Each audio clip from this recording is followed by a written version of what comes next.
پاکستان نسبت ہمارے ذہن میں ایک خاکہ تھا مسلمانوں کے حقوق کے تحفظ کے لیے. وہ یہ تھا کہ اس وقت ہندوستان کے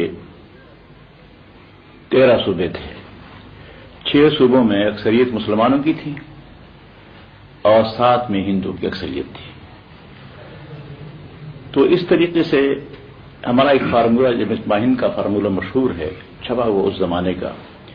کہ صوبائی خود مختاری مل جائے اور صوبے مکمل خود مختار ہوں. صرف 3 محکمے مثلا ڈیفنس ہے یا مواصلات ہے اور فارن افیئرز یہ جو ہے مرکز کے ساتھ ہوں اور باقی صوبے خود مختار ہوں. اس کے ساتھ ساتھ مرکزی پارلیمنٹ میں تناسب نمائندگی کی کا اس طرح ہو کہ مسلمان قوم اور ہندو یہ دونوں اکثریتی اقوام شمار ہوں گی اور ان کا تناسب جو ہے وہ 45% پارلیمنٹ میں ہوگا اور باقی 10%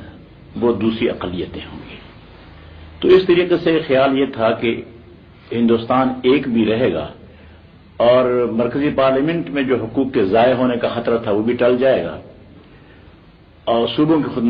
مختاری سے باقی مسلمانوں کے مسائل جو ہیں وہ بھی حل ہو جائیں گے. اور یہ تجویزیں جو ہیں بہرحال اس وقت ذہن میں ابھرتی تھیں. چنانچہ ایسا بھی ہوا کہ جب شملہ کانفرنس میں وہ ایک وفد آیا تھا لارڈ پیتھک لارنس کا یا سر اسٹیفورڈ کرپس وغیرہ کا تو ان سے جو فیصلہ ہوا تھا تو اس میں یہ تھا گروپ بنائے گئے تھے اے اور بی اور سی لیکن پورے ہندوستان کو ایک رکھنے کا منصوبہ تھا اس وقت. اس کو مسلم لیگ نے بھی تسلیم کر لیا تھا اور کانگریس نے بھی تسلیم کر لیا تھا. غرض یہ ہے کہ مسلمانوں کے حقوق کے تحفظ کے لیے ہمارا بھی فارمولہ تھا اس وقت. یہ نہیں کہ ہم مسلمانوں کے حقوق کے تحفظ سے غافل تھے یا ہندو کے مظالم یا ان کی زیادتیاں جو ہو رہی تھی اس سے ہم مطمئن تھے. ایسی کوئی بات نہیں تھی. ہم بھی اس کا خیال کر رہے تھے لیکن ہمارا ذہن دیکھا کا اور تھا. جی اس کے بعد جب پاکستان کے لیے فیصلہ دے دیا اور پاکستان بن گیا تو پاکستان بن جانے کے بعد ایک قطعی فیصلہ تھا مسلمانوں کا. اور جیسے کہ جمہوری اصول یہ ہیں کہ میجارٹی کا فیصلہ جو ہے وہ لازماً تسلیم کرنا پڑتا ہے تو ہم نے فیصلہ تسلیم کیا اور پاکستان بن جانے کے بعد سب سے پہلے ہماری جماعت نے اعلان کیا کہ اب ہم اس کے بعد پاکستان کو تسلیم کرتے ہیں اور پاکستان کے استحکام کے لیے اس کی ترقی و بقا کے لیے اس کے نظریے کے لیے ہم جان توڑ کوشش کریں گے. اور اس طریقے سے یعنی مرکزی جمعیت علماء ہند کی طرف سے بھی ہمارے پاس یہ خطوط آئے اور انہوں نے کہا کہ آپ اپنی ثابت پر کام کریں اور یہ کہا کہ اب پاکستان بن چکا ہے اب نہ ہم نے اس سے اختلاف کرنا ہے اور نہ تم نے اختلاف کرنا ہے. وہاں سے بھی ہدایت تھی. چنانچہ ہم نے پاکستانی کی حیثیت سے چونکہ ہماری پیدائش یہاں کی تھی ہم تو یہاں کے تھے اپنے ملک کی آزادی کے لیے کوشش کر رہے تھے تو ہمارا ملک تو یہی تھا جہاں ہم پیدا ہوئے تھے. تو اسے لازم بقا و سالمیت کے لیے اور اسلامی نظریہ حیات کے لیے جو بنیاد ہے پاکستان بنانے کی اس کی حمایت کی اور 31 سال سے اس پر ہم گامزن رہے ہیں اور ہم نے جو خدمت ہم سے ہو سکی وہ حقیقی خدمات پاکستان کے لیے پیش کی. مولانا اسی سلسلے میں میرے ذہن میں ایک سوال پیدا ہوتا ہے کہ پاکستان اسلام کے نام پر بنا اور آپ نے بھی اسلام کی اس وقت خدمت کر رہے ہیں. سوال یہ پیدا ہوتا ہے کہ اس پاکستان میں نظام اسلام کا معاشی نظام کیسے نافذ کیا جاتا ہے؟ اول تو وہ ہے کیا اور پھر یہ کہ اس کے کیا اصل میں یہ ہے کہ پاکستان کے مسلمانوں نے پاکستان میں اسلامی نظام کی ترویج اس کی تنفیذ کوئی خاص توجہ نہیں تھی اور پتہ نہیں کہ اس میں رکاوٹ کون تھے. یہ ہے کہ جو لوگ مغربی تہذیب سے متاثر تھے اور ان کا ہولڈ ہے پاکستان پر پورا مکمل سیاسی اثر اور رسوخ انہی کا ہے شاید مغربی تہذیب سے اتنے مرعوب ہیں کہ اسلام کی طرف جانے کی ان کے قدم جو ہے آگے بڑھ نہیں رہے. چنانچہ اسلام کا معاشی نظام اگر نافذ ہو جاتا سب سے پہلی چیز یہ ہے کہ بغیر سود کے بینکاری کا نظام جو ہے یہ اسلامی ایک نظام ہے اب اس وقت نہیں، بہت کافی زمانے پہلے بہت سے ملکوں میں ایسے بینک قائم کیے گئے ہیں جو بغیر سود کے چل رہے ہیں اور اسلامی اصول کے مطابق چل رہے ہیں۔ یہ نظام جو ہے ایک دفعہ ایسا بھی، ہم سن 64 میں مصر میں قاہرہ میں ایک مؤتمر میں میں شریک تھا خود، اس میں اسی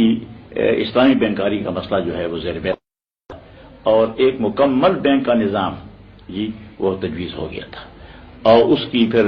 کاپیاں بھی تقسیم کرائی گئی تھیں، وہ پورا نظام نقشہ مکمل موجود ہے۔ تو اگر ایک نظام جو ہے ایسا بینکاری کا بغیر سود کے نافذ ہو جاتا تو اس سے بہت سے لوگوں کو بڑے فوائد اور اس کے برکات ہوتی۔ اس کے علاوہ میں یہ بھی عرض کر دوں کہ اسلام میں معاشی مشکل پیش آتی ہی نہیں، بنیادی طور پر وہ یہ ہے کہ اسلام میں اسلام میں عشر ہے، اسلام میں عشر اور زکوٰۃ کے سوا باقی بھی حقوق ہیں، ہمسایہ کے حقوق۔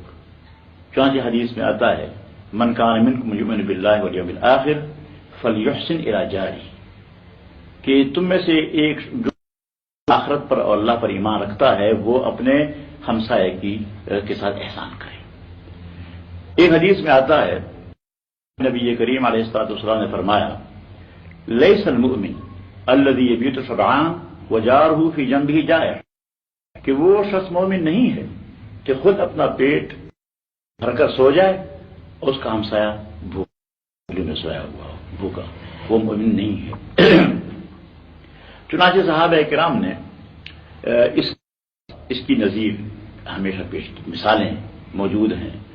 اور قرآن کریم میں صحابہ کرام کی صفت یہ آئی ہے انفسہم ولو کان بہم خصاصہ، کہ وہ اپنے اوپر ترجیح دوسروں کو دیتے ہیں اگرچہ خود بھوکے ہوتے ہیں۔ اگر مسلمانوں کے اتنے بلند اخلاق ہوں کہ ایک شخص اپنے منہ سے نوالا نکال کر دوسرے کے منہ میں ڈالتا ہے اگر، اور کسی شخص سے دوسرے کی بیمائگی خستگی دیکھتی، اور مسلمان میں اتنا تعلق ہے، اخوت اور برادری کا تعلق ہے کہ وہ ایک دوسرے پر جان دیتے ہیں، تو پھر یہ اونچ نیچ کا مسئلہ ختم ہو جاتا ہے اور یہ معاشی کوئی مسئلہ ہمارے ملک پیدا نہیں ہوگا۔ ایک آدمی اگر کچھ اس کے پاس ہے وہ دوسرے کو کھلائے تو 50% سے زیادہ مسئلہ جو ہے ہمارا معاشی اخلاق کی بلندی سے، اسلامی اصول پر عمل کرنے سے حل ہو جاتا ہے۔ میں آپ سے یہ دریافت کرنا چاہوں گا کہ کیا اسلامی معاشی نظام میں صرف بلا سود بینکاری کافی ہے یا ربا کی اور وہ زیادہ ظلم کی شکل میں موجود ہیں اور عام آدمی کو زیادہ پریشان کرتی ہیں، تو ان کو کیسے دور کیا جا سکتا ہے؟ اور دوسرے یہ کہ ریاست پر بھی تو کچھ حقوق عائد ہوتے ہیں معاش کے سلسلے میں، مثلاً افراد کے روزگار کا حق ایسا کہ اگر کوئی بے روزگار ہو تو وہ اسٹیٹ سے عدالت کے ذریعے سے وہ حاصل کر سکے، لازمی ہو اس کے لیے،